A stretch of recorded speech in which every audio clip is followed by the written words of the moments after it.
अस्सलाम वालेकुम नाजरीन, आप देख रहे हैं INN चैनल। मैं हूं शेख अहमद अली। इस न्यूज़ बुलेटिन में आइए नज़र डालते हैं दिन भर की बड़ी खबरों पर। हिंदुस्तान के स्टार बॉक्सर निखत जरीन ने दिल्ली में चल रही वर्ल्ड बॉक्सिंग चैंपियनशिप में लगातार दूसरा गोल्ड मेडल जीत लिया। वो ऐसा करने वाली दूसरी हिंदुस्तानी मुक्केबाज बनी है। उनसे पहले मैरी कॉम ये कारनामा कर चुकी हैं। ये इस चैंपियनशिप में हिंदुस्तान का तीसरा गोल्ड मेडल है। निखत से पहले स्वीटी और नीतू ने गोल्ड जीते हैं। 50 किलोमीटर वेट कैटेगरी में बतौर डिफेंडिंग चैंपियन उतरी 26 साल की निखत ने वियतनाम की 2 बार की एशियन चैंपियन गुएन थी ताम को 5-0 से हराया। चीफ मिनिस्टर और सदर BRS चंद्रशेखर राव ने कहा कि जल्द ही मुल्क में किसानों का तूफान आएगा और इस तूफान को कोई भी रोक नहीं पाएगा। मुल्क में किसान सरकार के नारे के साथ TRS की BRS में तब्दीली के बाद पड़ोसी रियासत महाराष्ट्र के नांदेड़ में दूसरे अवामी जलसे से खिताब करते हुए KCR ने कहा कि तेलंगाना में किसानों को 24 घंटे मुफ्त बरखी फराहम की जा रही है। रैतु बीमा और रैतु बंधु स्कीम पर कामयाबी से अमल किया जा रहा है। इस तरह किसानों के लिए किसी भी रियासत में स्कीमात नहीं है। तेलंगाना में किसानों के लिए अमल होने वाली स्कीमों को मुल्क भर में अमल करने के लिए वो अब की बार किसान सरकार के नारे के तहत कौमी सियासत में दाखिल हुए हैं। उन्होंने कहा कि रियासत में किसानों की पैदा करदा मुकम्मल फसल की खरीदी हुकूमत की जानिब से की जा रही है। किसी भी रियासत में किसानों की जानिब से पैदा की जाने वाली मुकम्मल फसल की खरीदी नहीं की जाती है। मुल्क में मियारी सियासत और समाज के तमाम तबकात के साथ मसावी इंसाफ, किसानों की बहबूद और दीगर तबकात की तरक्की और मुल्क के तमाम रियासतों की हमाजहत तरक्की के लिए BRS ने कौमी सतह पर अपनी जद्दोजहद शुरू की है। सदर BRS KCR ने कहा कि महाराष्ट्र के deputy chief minister Devendra Fadnavis को BRS के जलसे आम और महाराष्ट्र में उनकी आमद पर एतराज है। उन्होंने कहा कि जब महाराष्ट्र में तेलंगाना की तरह किसानों को सहूलतें फराहम की जाएंगी और तेलंगाना की तर्ज पर तरक्की दी जाएगी, उस वक्त वो महाराष्ट्र नहीं आएंगे।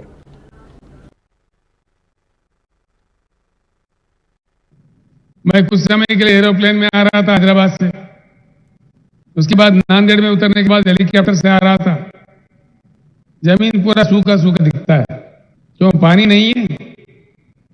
पानी, ये बात जरूर मन में रखे और जानकारी ले ले हर भाई, हर किसान नेता।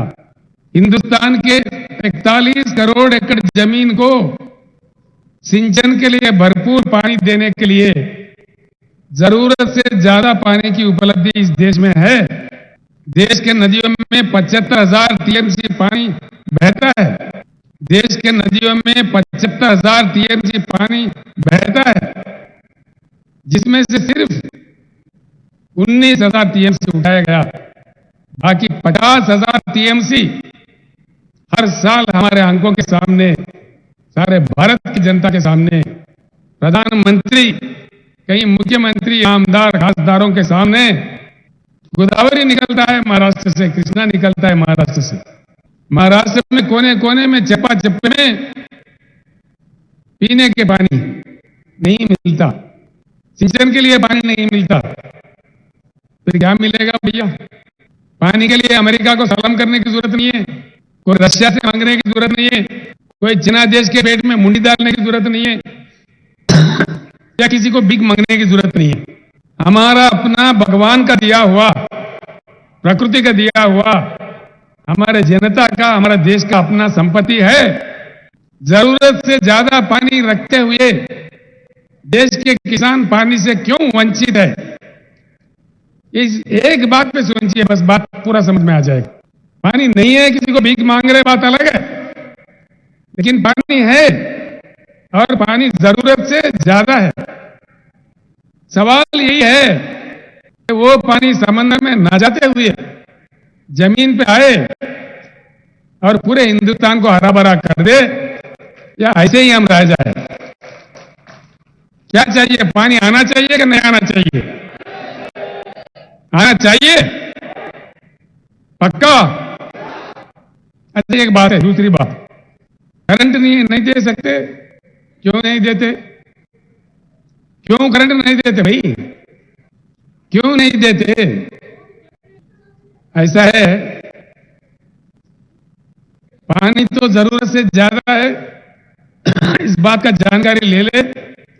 अगर है, आपको जानकारी हो गया तो पूरे जनता को जगाइए और युद्ध कीजिए मेरे साथ में।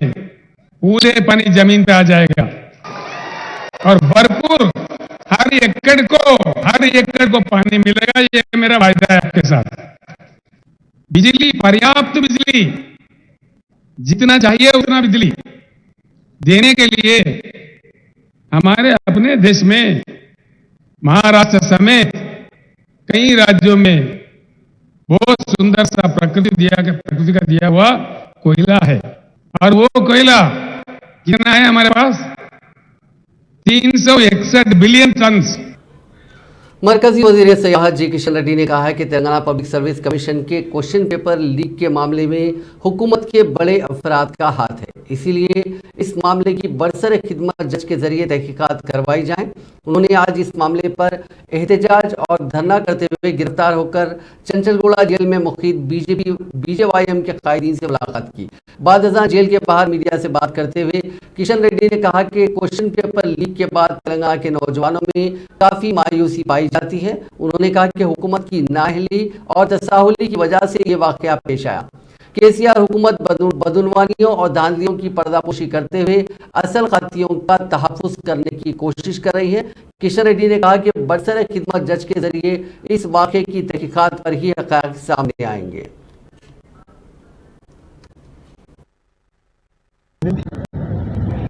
ఎక్కడ చూసిన అవినీతి విలేతాండవం చేస్తా ఉంది. అనేక రకాల అక్రమాలు కొనసాగుతా ఉన్నాయి. అందుకే ఈరోజు తెలంగాణ సమాజంలో తీవ్రమైనటువంటి చర్చ జరుగుతూ ఉంది. ముఖ్యంగా యువత ఈ ప్రభుత్వానికి వ్యతిరేకంగా స్పందిస్తూ ఉన్నారు. ఈ రాష్ట్రంలో మార్పు రావాలని కోరుకుంటున్నారు. ఈ యొక్క కుటుంబ పరిపాలన పోవాలని కోరుకుంటున్నారు. ఈ అవినీతి పాలన పోవాలని కోరుకుంటున్నారు. ఈ అక్రమ పాలన పోవాలని కోరుకుంటున్నారు.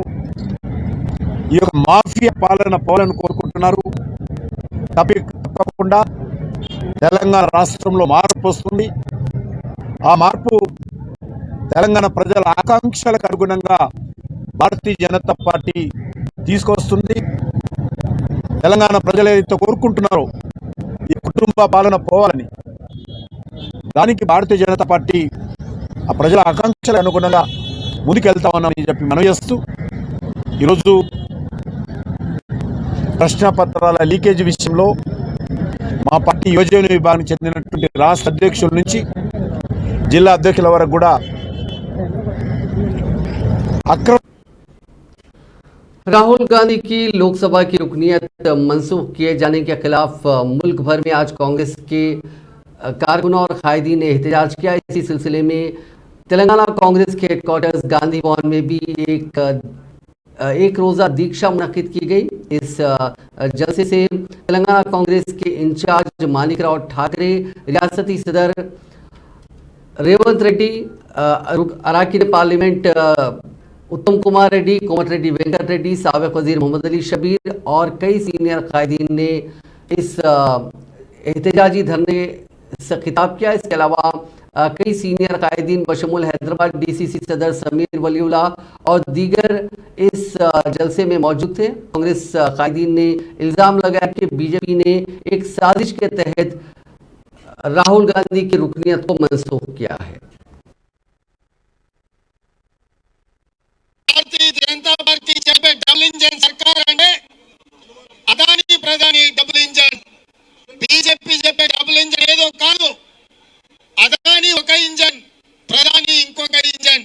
ఈ రెండు ఇంజన్లే Bharatiya Janata party double engine సర్కార్ అనే సంగతి మన నాయకుడు ఈ రోజు పార్లమెంట్ లో ప్రస్తావించడానికి ప్రయత్నం చేస్తే రాహుల్ గాంధీ గారిని ఎదుర్కొనే ధైర్యం లేక, సమాధానం చెప్పే చిత్తశుద్ధి నిజాయితీ లేక, రాహుల్ గాంధీ గారి కళ్ళల్లో సూటిగా చూడలేక భారతీయ జనతా పార్టీ భయపడి ఈ దేశ ప్రధానమంత్రి నరేంద్ర మోడీ గారు లైన్స్ కానీ డిఫెన్స్ స్కిల్స్ కానీ చాలా విపులంగా ఆధారాలతో సహా నరేంద్ర మోదీ బీజేపీ ప్రభుత్వం గౌతమ్ అదానికి మన జాతీయ సంపత్తిని దారాదత్తం చేస్తున్న విషయం రాహుల్ గాంధీ గారు పార్లమెంట్ లో అద్భుతంగా మాట్లాడారు. మరి మేమందరం కూడా ఆ రోజు పార్లమెంట్ లో ఉన్నాం, లోక్సభలో ఉన్నాం. రాహుల్ గాంధీ గారు మాట్లాడిన విషయంలో ఏమీ అన్పార్లమెంటరీ లేదు. అయినా సరే ప్రభుత్వ ఒత్తిడితో మరి లోక్సభలో స్పీకర్ గారు రాహుల్ గాంధీ గారి స్పీచ్ ని ఎక్స్పెండ్ చేశారు, అంటే రికార్డ్ లో తీసేశారు. అదేవిధంగా మల్లికార్జున్ ఖార్గే గారు రాజ్యసభలో మాట్లాడింది రాజ్యసభ కూడా కాదన్నాడు. ఆఖరి క్యాబినెట్ మినిస్టర్ తీసుకోమన్నా తీసుకోలేదు. దేశం కోసం పనిచేసే అలాంటి మహానాయకుడిని ఈరోజు అనర్హులుగా ప్రకటించి ఆయన గొంతు నొక్కారు. ఎందుకంటే ఇదంతా ఒక కుట్ర, ప్రపంచంలోనే అతిపెద్ద అవినీతి కుట్ర. అదాని గురించి ఎప్పుడైతే ఆయన పార్లమెంట్ లో మాట్లాడిండో ఇంకా పార్లమెంట్ సమావేశాలు 6వ తారీఖు వరకున్నాయి. మేమందరం కూడా పార్లమెంట్ లో ఉన్న ముగ్గురం ఇంకా అదాని గురించి మొత్తం బయట పెడతాడని చెప్పి ఈ ఇష్యూని డైవర్ట్ చేయడానికి ఇలాంటి చర్య చేపట్టిండు. ఒక సెషన్ కోర్టులో ఇచ్చిన జడ్జిమెంట్ ఆధారంగా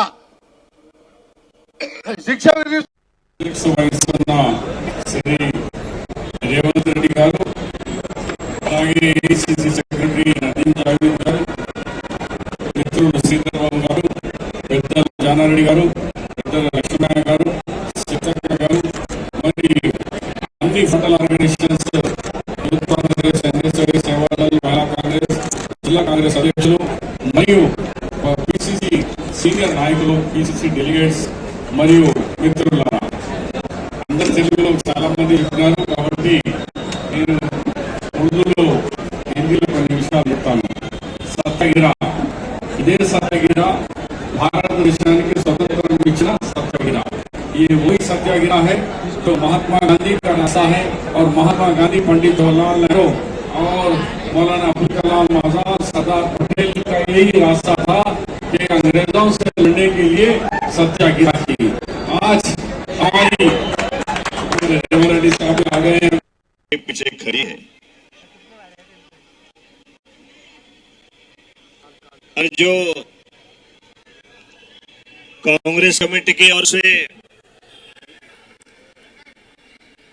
जो सूचनाएं आई थी कि हर जगह पे स्टेट लेवल, डिस्ट्रिक्ट लेवल और ब्लॉक लेवल में सभी जगह पे धरना आंदोलन का कार्यक्रम होना चाहिए. और हम देखते हैं कि पूरे आज तेलंगाना के इस सभा में, इस आंदोलन में, इस धरना कार्यक्रम में जो नेता सभी मौजूद हैं, हमारे पीसीसी के अध्यक्ष रेवंत रेड्डी जी, पूर्व पीसीसी के अध्यक्ष उत्तम कुमार रेड्डी जी, हमारे एमपी वेंकट रेड्डी जी, हमारे पूर्व पीसीसी अध्यक्ष हनुमंतराव जी, यहाँ पे बैठे हुए सभी हमारे नेता पुन्नम प्रभाकर जी, हमारे शब्बीर भाई जी, नेतागण, कांग्रेस पार्टी के स्टेट के सभी ऑफिस बेरर, सभी डिस्ट्रिक्ट के अध्यक्ष नेतागण, महिला कांग्रेस, युवा कांग्रेस, है सभी कांग्रेस के कार्यकर्ताओं ने बड़ी तादाद से एकजुट होकर राहुल जी के साथ आप सब लोग चले हैं. कांग्रेस से प्यार करने वाली सभी तेलंगाना की जनता, कांग्रेस के विचारों की तेलंगाना की जनता, जिस सभी भाई बहन को साथ में लेके चलने वाली कांग्रेस, वो मजबूती के साथ आगे आना चाहिए और इसका नेतृत्व कर रहे हमारे नेता राहुल जी का। सीएलपी लीडर भट्टी विक्रमार्का ने राहुल गांधी को लोकसभा की रुकनीत से नाअहल करार देने के खिलाफ आज बोरीगुड़ा आसिफाबाद मंडल में संकल्प दीक्षा के नाम से मुनज्जम भूख हड़ताल का एहतमाम किया। इस मौके पर खिताब करते हुए भट्टी विक्रमार्का ने कहा कि मोदी हुकूमत ने राहुल गांधी के खिलाफ कार्रवाई करते हुए एक और जद्दोजहद आज़ादी शुरू करने का मौका फराहम किया। जिस तरह अंग्रेजों के खिलाफ हमने लड़ाई लड़ी थी, अब वही हालात मोदी हुकूमत मुल्क में पैदा कर रही है। पार्टी कैडर पर भट्टी विक्रमार्का ने जोर दिया कि राहुल गांधी जो जमहूरियत, सोशलिज्म और सेकुलरिज्म के तहफ़्फ़ुज़ की बात कर रहे हैं, उनके तहफ़्फ़ुज़ के लिए हमें संकल्प दीक्षा के जज्बे के साथ आगे बढ़ना चाहिए। उन्होंने कहा कि हिंदुस्तानी जमहूरियत खतरनाक सूरत हाल से दो चार है।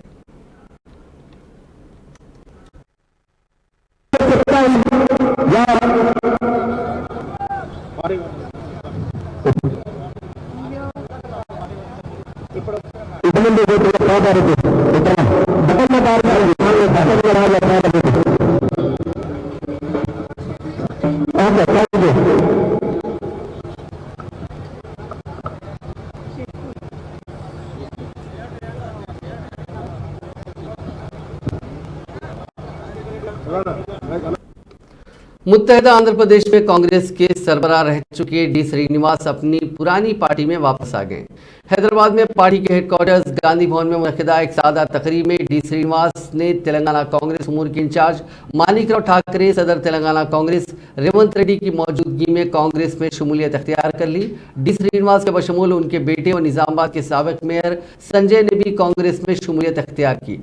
इस प्रोग्राम में अरकान पार्लियामेंट उत्तम कुमार रेड्डी, कोमट रेड्डी, वेंकट रेड्डी, साबिक वज़रा मोहम्मद अली शब्बीर, जनार्दन रेड्डी, पुन्नला लक्ष्मया, साबिक रुकन पार्लियामेंट वी हनुमंतराव और दूसरों ने शिरकत की। डी श्रीनिवास ने कबल अज़ीर राजशेखर रेड्डी के दौरे हुकूमत में कांग्रेस में अहम रोल अदा किया था। उनकी क़यादत में पार्टी 2 मरतबा मुत्तहदा आंध्र प्रदेश में बरसर इख्तिदार आई थी। ताहम मुत्तहदा आंध्र प्रदेश की तकसीम के जरिए तेलंगाना रियासत की तश्कील के बाद साल 2015 में उन्होंने रियासत की हुक्मरान जमात BRS में शमूलियत अख्तियार की थी और उनको राज्यसभा का रुकन भी बनाया गया था। ताहम वो एक मरतबा फिर कांग्रेस में आ गए हैं। डी श्रीनिवास के फर्जंद संजय की कांग्रेस में दोबारा शमूलियत पर तजस्सुस देखा जा रहा था, क्योंकि जिला कांग्रेस की क़यादत उनकी पार्टी में दोबारा शमूलियत पर बाज़ एतराज़ात कर रही थी। ताहम श्रीनिवास के साथ साथ उनके फर्जंद को भी कांग्रेस में शामिल कर लिया गया। डी श्रीनिवास व्हील चेयर पर गांधी भवन पहुंचे थे। आपको बता दें कि डी श्रीनिवास के एक और फर्जंद अरविंद बीजेपी के निजामाबाद से रुकने पार्लियामेंट है। वज़ीर आज़म नरेंद्र मोदी 8 अप्रैल को हैदराबाद का दौरा कर सकते हैं। ज़राए के मुताबिक मोदी सिकंदराबाद तिरुपति वंदे भारत ट्रेन को झंडी दिखाएंगे। बताया जाता है कि इसी रोज़ वो सिकंदराबाद रेलवे स्टेशन की जदीदकारी के कामों का संगे बुनियाद भी रखेंगे। उनके दौरे के मौके पर जलसे का भी इम्कान है। ताहम उनके दौरे की तारीख की खुनूस तस्दीक नहीं हो पाई। रियासती वजीर तलासनी श्रीनिवास यादव ने अपने हल्के असम्बली सनतनगर के कल्याण लक्ष्मी पार्क पहुंचकर वहां पर रोजाना सुबह के औकात में चहलकदमी करने वाले अफराद से मुलाकात की और बताया कि ये चहलकदमी पार्क में करने से ऑक्सीजन हासिल होता है, जो सेहत के लिए निहायत ही कारआमद है। रियासती वजीर ने मीडिया से बात करते हुए कहा कि वजीर आला चंद्रशेखर राव और वजीर बल्दी नज़्म नस्क KT रामाराव की क़यादत में सनतनगर कल्याण लक्ष्मी पार्क में तमाम तर असरी सहूलियात फराहम किए गए हैं। इस पार्क को न सिर्फ तेलंगाना बल्कि हिंदुस्तान का बेहतरीन पार्क बनाने के लिए 2 करोड़ 41 लाख रुपए मंजूर किए गए हैं।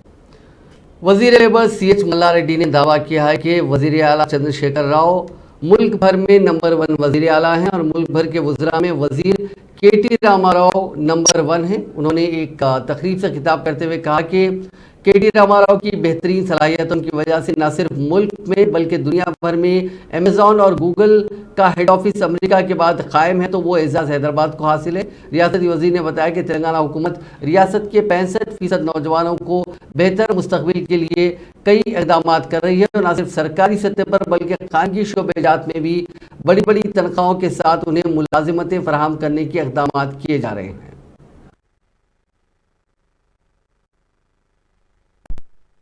మన భారతదేశంలోనే ప్రపంచంలో యూత్ ఉందంటే మన భారతదేశంలో ఉంది, మన తెలంగాణలో ఉంది యూత్ అంతా.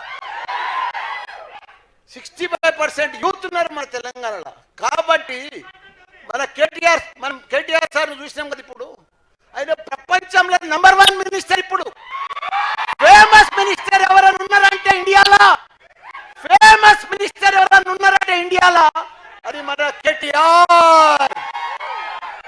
కాబట్టి ఫేమస్ టీఎన్ గారు ఇప్పుడు మన youth minister, young minister KTR గారు మరో ప్రపంచం చేసిండే. పెద్ద పెద్ద మల్టీనేషనల్ కంపెనీలని కూడా హైదరాబాద్కి ఎవరు తెచ్చింది అనుకుంటున్నాం, వాళ్ళ హెడ్ ఆఫీసులు ఎవరికి వచ్చినాయి అనుకుంటున్నాం. అమెజాన్ కానీ, గూగుల్ కానీ, ఫేస్బుక్ కానీ ఇవన్నీ కూడా ఆయన హెడ్ ఆఫీసులు అమెరికాలో ఉన్నాయి, మళ్ళీ హెడ్ ఆఫీసులు ఉన్నాయంటే హైదరాబాద్లోనే ఉన్నాయి. మనం ప్రయత్నం చేస్తే ఏదన్నా సాధించవచ్చు, మనం ప్రయత్నం చేస్తే ఎంత గొప్పలమన్నా కావచ్చు. तेलंगाना जनरल समिति के सदर प्रोफेसर कोदंडराम ने कहा कि तेलंगाना पब्लिक सर्विस कमीशन बदनुमानियों का मरकज बन गया है। उन्होंने कहा कि क्वेश्चन पेपर लीक के मामले में कमीशन के चेयरमैन को जिम्मेदार करार देते हुए उनके खिलाफ कार्रवाई की जानी चाहिए। कोदंडराम ने इस मामले की CBI के जरिए तहकीकात करवाने का भी मुतालबा किया। मीडिया से बात करते हुए उन्होंने कहा कि रियासती हुकूमत अपने इख्तिदार का बेजा इस्तेमाल करते हुए कारोबार कर रही है। हुक्मरान जमात के रवैये से बेरोजगार अफराद अपने मुस्तकबिल को लेकर काफ़ी परेशान हैं। उन्होंने कहा कि अलहदा रियासत तेलंगाना की तहरीक में आंध्रियाई क़यादत की रुकावटों को ख़त्म करते हुए आगे बढ़ने वाले तेलंगाना के नौजवानों को आज तेलंगाना की हुक्मरान जमात ही सबसे बड़ी रुकावट बनी हुई है। यहाँ के नौजवानों को इस बड़ी रुकावट को इख्तिदार से बेदखल करने में कोई दुश्वारी पेश नहीं आएगी। आने वाले इंतखाबात में यहाँ के नौजवान हुक्मरान जमात BRS को मुनासिब सबक सिखाएंगे। Telangana state road transport corporation ने हाईटेक पैमाने पर पहली मरतबा AC स्लीपर बसों को मुतारिफ करने का ऐलान किया। पहले मरहले के तहत RTC में 16 AC स्लीपर बसों को शुरू किया जाएगा। ये बसें खानगी बसों के मुकाबले में ज़्यादा असरी होंगी।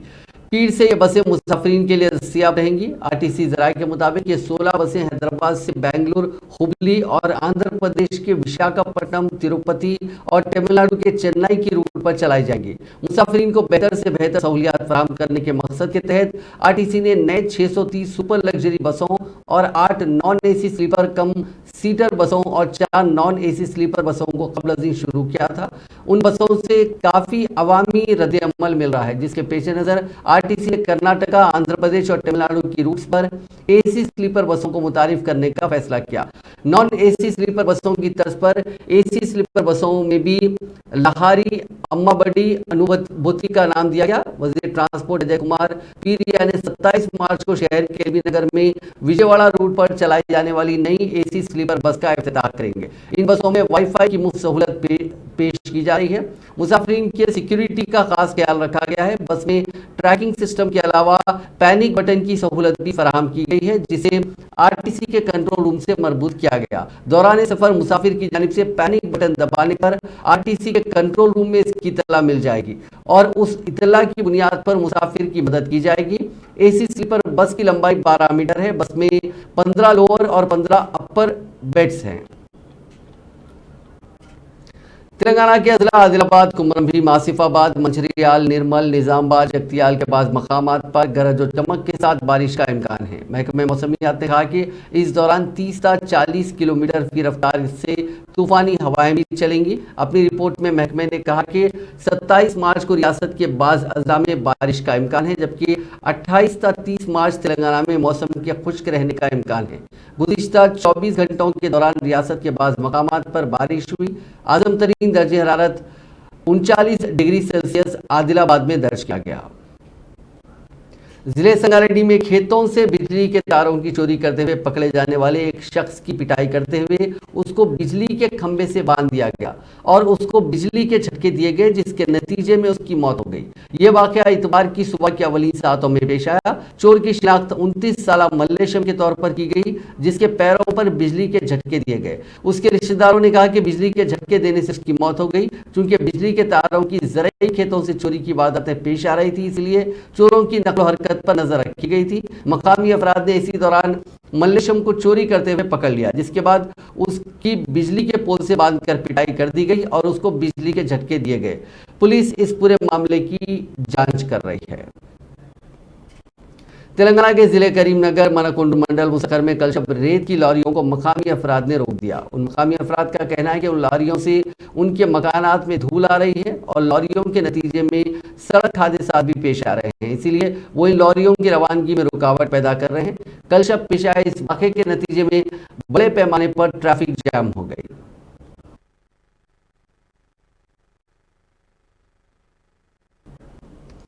आंध्र प्रदेश के वजीर ए सुरेश पैराग्लाइडिंग के दौरान इंजन के एक तरफ झुक जाने की वजह से इस वाक़े में महफूज रहे। वजीर मौसम इतवार को विशाखापट्टनम के दौरे पर थे, जहां उन्होंने विशाखा केआर बीच पर पैराग्लाइडिंग की। ताहम टेक ऑफ के दौरान इंजन एक तरफ झुक गया। उसी वक्त वजीर मौसूफ की हिफाजती अमले ने चौकसी का मुजाहरा किया, जिससे एक बड़ा हादसा टल गया और वजीर मौसूफ महफूज रहे। विशाखा में G20 सरबराही इजलास के हिस्से के तौर पर मैराथन और एडवेंचर स्पोर्ट्स का इनेकाद किया जा रहा है। मैराथन का इफ्तिताह वज़रा ए सुरेश रितेश राजानी और डी अमरनाथ ने किया। बादशाह मुंतजमीन की दावत पर वजीर सुरेश पैराग्लाइडिंग के लिए तैयार हुए, लेकिन हवा की सिमत मुनासिब न होने के सबब उसका इंजन एक तरफ झुक गया। आंध्र प्रदेश के सत्यसाई जिले के लेपाक्षी के करीब एक गारमेंट इंडस्ट्री के गोदाम में आग लगने का वाकया पेश आया, जिसमें यह गोदाम जलकर खाकस्तर हो गया। कल शब अचानक पेश आए इस वाकये पर सिक्योरिटी एहलकारों ने फायर डिपार्टमेंट के एहलकारों को इसकी इत्तला दी। फायर ब्रिगेड के एहलकारों ने वहां पहुंचकर आग पर काफी जद्दोजहद के बाद काबू पाया। इस वाकये के वक्त गोदाम में किसी के भी न होने के सबब कोई जानी नुकसान नहीं हुआ। इस वाकये की वजूहात मालूम करने की कोशिश की जा रही है। तेलंगाना के राजन्ना सिरसिला जिले में जराई बॉली में गिरी लड़की को बचा लिया गया। इस लड़की की शिनाख्त अंकिता के तौर पर की गई, जो अंशापुर में वाक़े बॉली में इत्तेफाकी तौर पर गिर पड़ी थी। ये वाकया इतवार की सुबह पेश आया। मकामी अफराद के मुताबिक अंकिता गोबर उठाने के लिए खेतों में गई थी। इसी दौरान वो इत्तेफाकी तौर पर बॉली में गिर पड़ी और चीखो पुकार की, जिस पर मकामी अफराद वहां जमा हो गए और उसको रस्सियों की मदद से बचाने में कामयाबी हासिल की। इस लड़की को इलाज के लिए सिलसिला के अस्पताल मुंतकिल किया गया। हैदराबाद के राजेंद्र नगर इलाके में पेश आए सड़क हादसे में मोटरसाइकिल सवार हलाक हो गया। ये हादसा इतवार की सुबह उस वक्त पेश आया जब बाइक और ऑटो का तसादुम हो गया। महलूक की शिनाख्त 32 साला अंजी के तौर पर की गई। वो बाइक से गिरने के नतीजे में जख्मी हो गया और मौके पर ही हलाक हो गया। इत्तला मिलते ही पुलिस वहां पहुंची, जिसने लाश को पोस्टमार्टम के लिए भेज दिया। पुलिस ने इस सिलसिले में एक मामला दर्ज करके ऑटो ड्राइवर को तहवील में ले लिया और ऑटो को जब्त कर लिया। आंध्र प्रदेश के जिले चित्तूर के जंगलाती इलाके कुट्टूर में कल शब दो नौजवानों ने एक कार पर हमला किया। जराये ने बताया कि कुप्पम शहर का एक जोड़ा कार में बेंगलुरु गया था और रात को कुप्पम वापस हो रहा था। जंगल के इलाके में दो नौजवानों ने उन पर हमला कर दिया। मुतासरीन ने दावा किया कि नौजवानों ने कार पर पत्थरों से हमला किया, जिसके नतीजे में कार के शीशे टूट गए। इन नौजवानों ने जो बाइक पर सवार थे कार का ताक़ुब भी किया। मकामी अफराद ने उनकी शिनाख्त राजशेखर और अजीत के तौर पर करते हुए उन्हें पकड़कर पुलिस के हवाले कर दिया। हमले की वजह मालूम नहीं हो सकी।